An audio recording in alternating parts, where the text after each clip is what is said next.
Kilala niyo ba ang ating pambansang bayani ng Pilipinas? Alam niyo ba kung ano ang nagawa nila sa ating bansa at maging ambag nila sa bansang Pilipinas? Sabay-sabay nating alamin sa araw na ito, kaya makinig na mabuti at tayo'y magsisimula na. Lapu-Lapu, born 1491, Mactan, Philippines, died 1542, Mactan, Philippines. Full name Lapu-Lapu. Parent Inday Puti Husgano. Nationality Philippine. Reign 1521. Successor Raja Manggubat.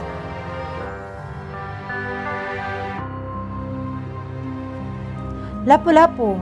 Noong Abril 27, 1521, nilabanan ni Lapu-Lapu kasama ang mga tauhan ng Mactan, si Magellan at ang makabagong nais niyang dalhin kasama ang watawat ng Espanya.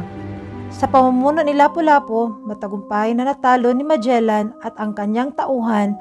Ngayon si Lapu-Lapu ang tinaguriang unang pambansang bayani ng Pilipinas. Dr. Jose Rizal, born June 19, 1861, Calamba, Philippines. Died December 30, 1896, Rizal Park, Manila, Philippines. Full name Jose Protasio Rizal Mercado e Alonso Realonda. Sibling Luciano Rizal, Saturnina Gerardo, Josepa Mercado, Lucia Mercado, Maria Mercado, and more. Parent Chidora Alonso Realonda, Francisco Mercado Francisco Rizal, spouse Josephine Franklin, and 1896. Itinatag ni Jose Rizal ang La Liga Filipina, sasamahan na naging daan sa pagkabuo ng katipunan na pinamunuan ni Andres Bonifacio, isang lihim na samahan na nagsimula sa himagsikang Pilipino laban sa Espanya, na naging saligan ng unang republika ng Pilipinas sa lilim ni Emilio Aguinaldo. Si Dr. Jose Rizal ang pinakadakilang bayani ng Pilipino na namatay para sa kanyang sariling bayan, ngunit ang kanyang pagkamatay ay naimpluwensya rin ang ibang bansa sa Asya na gamitin ang kanyang mga karapatan bilang isang malayang tao. Ang No Limit Tangere ay isang nobelang isinulat ni Jose Rizal at tinathala noong 1887 sa tawaging Noli. Ang salin sa Ingles nito ay Social Cancer. Unang nobela ni Rizal, ang No Limit Tangere, tinathala noong 26 taong gulang pa siya. Jose Rizal ang ating pambansang bayani. Siya ang nagligtas sa atin sa kamay ng mga Kastila, hindi lamang sa sandata ng kanyang ginagamit para tayo ay iligtas sa mga pananakop at umaalipin sa atin. Ginagamit niya rin ang kanyang talino upang tayo ay mailigtas.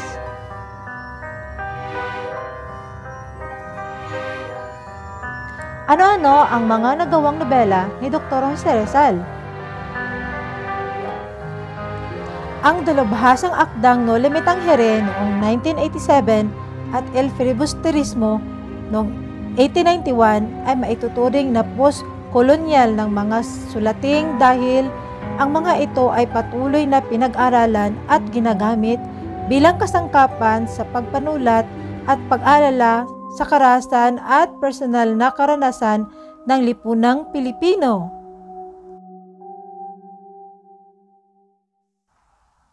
Mayroong 15 na lingwaheng dalubhasa ni Dr. Jose Rizal.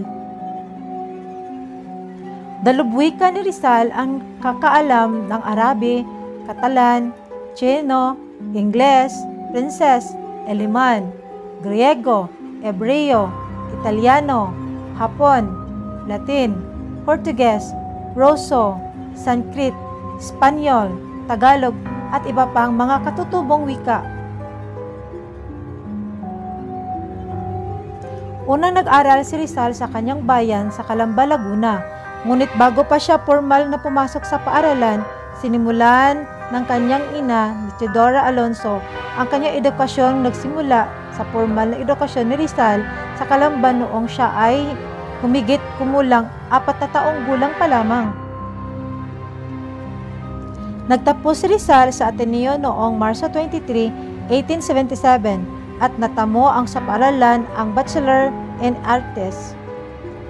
Do'y pumasok si Jose Rizal sa Universidad Central ng Madrid, kung saan sa ikalawang taon ay natapos niya ang karirang medisina bilang sobresaliente o napakahusay. Pagbaril sa Bagong Bayan, isang litrato ng pagbaril kay Rizal sa Bagong Bayan. Ang inatasan na bumaril kay Rizal ay isang hanay ng mga Pilipinong kasapi ng Hukbong Kastila, habang isa pang hanay ng Kastilang kasapi ng Hukbong Kastila ang nakahanda upang barilin ang sinuman sa kanilang sumuway. Namatay si Dr. Jose Rizal sa edad na 35 years old.